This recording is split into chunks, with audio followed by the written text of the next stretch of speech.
आप सभी का स्वागत है। आपने नेपाल में जारी हाहाकार और उससे नेपाल पर पड़ने वाले असर से जुड़ी सभी बातों को तो जान लिया, मगर अब नेपाल में जारी हिंसा के बीच भारत की भी कुछ तैयारियों के बारे में भी जान लेते हैं।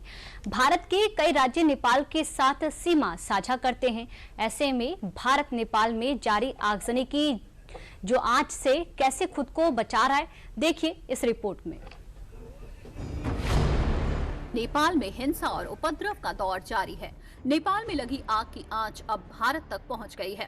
भारत नेपाल बॉर्डर पर भी प्रदर्शनकारियों की वजह से तनाव बढ़ता जा रहा है, जिसका असर नेपाल से सटे यूपी के जिले बहराइच में भारत नेपाल सीमा के पास देखने को मिला, जहां रुपईडीहा के जमुनाहा चौकी को उपद्रवियों ने आग के हवाले कर दिया।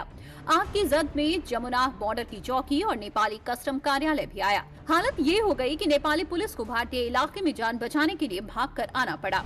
और सिर्फ नेपाली पुलिस ही नहीं, बल्कि नेपाल में मौजूद भारतवासी भी अब वापस भारत लौट रहे हैं। बल्कि नेपाल में जारी आगजनी के बीच नेपाल से लोग अपनी जान बचाकर भारत की तरफ भाग रहे हैं, जिसकी वजह से नेपाल भारत बॉर्डर पर गाड़ियों के जाम के साथ साथ लोगों का हुजूम लगा हुआ है, जिसको देखते हुए भारत ने नेपाल बॉर्डर पर सुरक्षा को बढ़ा दिया है और कड़ी सुरक्षा के बीच पूरी जांच के बाद ही लोगों को वापस भारत में आने दिया जा रहा है। फिलहाल नेपाल से सटे भारत की सभी सीमाओं पर सुरक्षा को ध्यान में रखते हुए भारी फोर्स तैनात कर दी गई है। नेपाल में लगी आग की आंच का असर भारत नेपाल बॉर्डर पर साफ देखने को मिल रहा है। भारत नेपाल सीमा पर नेपाली प्रदर्शनकारियों की आगजनी, बॉर्डर के जमुनाहा चौकी भी आगजनी, नेपाली कस्टम दफ्तर भी आग के हवाले। नेपाली सीमा पर प्रदर्शनकारियों ने जमकर तोड़फोड़ की। जान बचाने के लिए नेपाली पुलिस भारतीय इलाके में आई। रुपईडीहा सीमा पर आवागमन पूरी तरह रोका गया। नेपाल से आ रहे भारतीय पर्यटकों को जांच के बाद प्रवेश। संवेदनशीलता को देखते हुए हम 101% एसपी बहराइच से भी मेरी बात हुई है और एसपी बहराइच ने भी अपनी फुल फोर्स यहाँ लगाई है और मेरी जितनी भी स्ट्रेंथ है सारी की सारी बॉर्डर पे अवेलेबल है। तो स्ट्रेंथ की मेरे पास कोई कमी नहीं। वहाँ मेरी ओपी पोस्ट लगी है, वहाँ मेरा नाका लगा। आप बॉर्डर पे घूम के देखिएगा, हर जगह पे मेरी नाका पेट्रोलिंग लगी हुई है। तो हम सबकी सुरक्षा के लिए खड़े हैं, किसी तरह का कोई ऐसा मिस हैपनिंग नहीं होने दें। 2-3 दिन से हालात नेपाल के खराब थे, लेकिन कल भैरवा के इलाके में काफ़ी भयावह इंसिडेंट हुआ। उनका सीमा के नज़दीक भंसार को जला दिया और कई जगह आगजनी किया, चेयरमैन का घर को जला दिया। तो ये जो रिपोर्टिंग हुई थी कल शाम की घटना थी। उसके बाद से कोई इंसिडेंट रिपोर्ट नहीं हुआ है। हमारी नेपाल पुलिस और नेपाल एटीएफ के साथ लगातार संपर्क है। अभी रात के बाद कोई घटना नहीं हुई है। अभी स्थिति सामान्य होने की तरफ है। महाराजगंज में भारत नेपाल के सोनौली बॉर्डर पर भी प्रदर्शनकारियों ने जमकर हंगामा किया। जानकारी के मुताबिक सोनौली बॉर्डर पर नेपाली कस्टम कार्यालय को प्रदर्शनकारियों ने आग के हवाले कर दिया।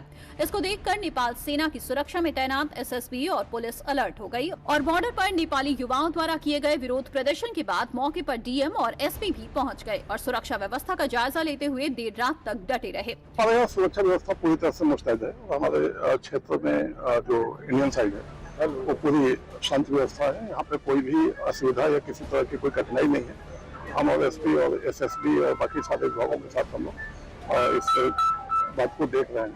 तो हमारे नागरिकों को, हमारे क्षेत्र के जो भी यहाँ के रहने वाले लोग हैं, उनको किसी भी प्रकार की, किसी भी तरह से घबराने की जरूरत नहीं है। और बिल्कुल यहाँ पे स्थिति सामान्य है और सारी यहाँ पे सुरक्षा व्यवस्था मुस्तैद है। कोई भी यहाँ पे कोई कठिनाई नहीं। नेपाल आने का, काठमांडू आने का प्लान है तो पोस्टपोन कर देना चाहिए, क्योंकि सिचुएशन बहुत ही गंभीर है और वैसे वो किसी को कुछ नहीं कह रहे हैं, बट समहाउ हमें अपनी सिक्योरिटी, अपना कॉशन खुद ही लेना चाहिए।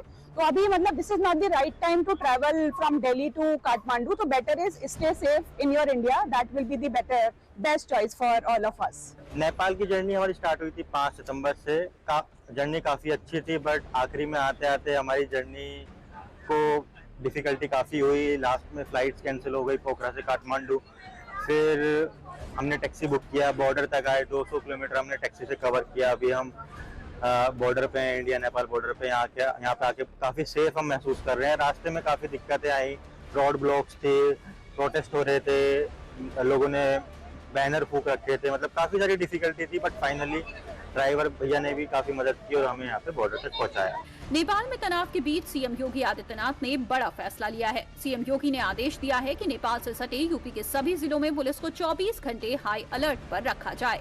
सीएम योगी ने डीजीपी राजीव कृष्ण को निर्देश दिया है कि सुरक्षा व्यवस्था को और मजबूत करने के लिए अतिरिक्त पुलिस बल तैनात किया जाए और नेपाल से जुड़े संवेदनशील जानकारी या पोस्ट पर लगातार नजर बनाए रखी जाए। नेपाल में फंसे भारतीयों के लिए भी यूपी पुलिस ने हेल्पलाइन नंबर जारी कर दिया है। नेपाल में फंसे भारतीयों के लिए यूपी के लखनऊ में कंट्रोल रूम बनाया गया। 3 हेल्पलाइन नंबर और एक व्हाट्सएप नंबर 24/7 चालू रहेंगे। 0522-239-0257, 0522-272-4010, 945-440-1674 पर कॉल कर सकते हैं। उत्तर प्रदेश सरकार के व्हाट्सएप नंबर 945-440-1674 पर मैसेज कर सकते हैं। नेपाल में जारी हिंसा की वजह से काठमांडू का त्रिभुवन इंटरनेशनल एयरपोर्ट को अस्थायी रूप से बंद कर दिया गया है, जिसका असर यूपी पर पड़ रहा है, क्योंकि नेपाल जाने वाली 4 फ्लाइट्स की लखनऊ के अमौसी एयरपोर्ट पर लैंडिंग हुई है। फ्लाइट्स दिल्ली, दुबई और बैंकॉक से काठमांडू जा रही थी। अबू धाबी से काठमांडू जाने वाली फ्लाइट वाराणसी के लिए डाइवर्ट कर दी गई। दोपहर 3:20 पर वाराणसी के लाल बहादुर शास्त्री इंटरनेशनल एयरपोर्ट पर फ्लाइट लैंड की। फ्लाइट में 144 यात्री थे। यूपी समेत भारत के ऐसे 5 राज्य जिनमें सीमा नेपाल के साथ लगती है, जिनमें उत्तराखंड, उत्तर प्रदेश, बिहार, सिक्किम और पश्चिम बंगाल शामिल है। इन 5 राज्यों में सीमावर्ती इलाकों में हाई अलर्ट जारी है और सुरक्षा को भी बढ़ा दिया गया है। ये 5 राज्य मिलकर लगभग 1751 से 1850 किलोमीटर लंबी अंतर्राष्ट्रीय सीमा बनाते हैं और करीब 1850 किलोमीटर की यही अंतर्राष्ट्रीय सीमा नेपाल हिंसा के बीच फिलहाल भारत के लिए चिंता का विषय बनी हुई है। भारत और नेपाल की खुली सीमा से अवैध गतिविधियां जैसे हथियारों की तस्करी या आतंकी गतिविधियां बढ़ सकती हैं। नेपाल में भारत विरोधी भावनाएं भड़कने का खतरा है, जैसा कि बांग्लादेश में हुआ था। नेपाल की घटनाओं से प्रेरित होकर भारत में प्रदर्शन की आग भड़कना। नेपाल में लगी आग की आंच भारत के लिए चिंताजनक तो है, मगर उस आंच का असर भारत पर न पड़े, इसके लिए भारत सरकार पूरी सावधानी बरत रही है। भारत सरकार और सुरक्षा एजेंसियां नेपाल की स्थिति को लेकर बहुत सतर्क हैं। सीमावर्ती इलाकों में एसएसबी और पुलिस की गश्त बढ़ा दी गई है। ड्रोन और सीसीटीवी से लगातार निगरानी रखी जा रही है। भारत ये सुनिश्चित कर रहा है कि नेपाल की अशांति का असर उसकी सुरक्षा और स्थिरता पर न पड़े।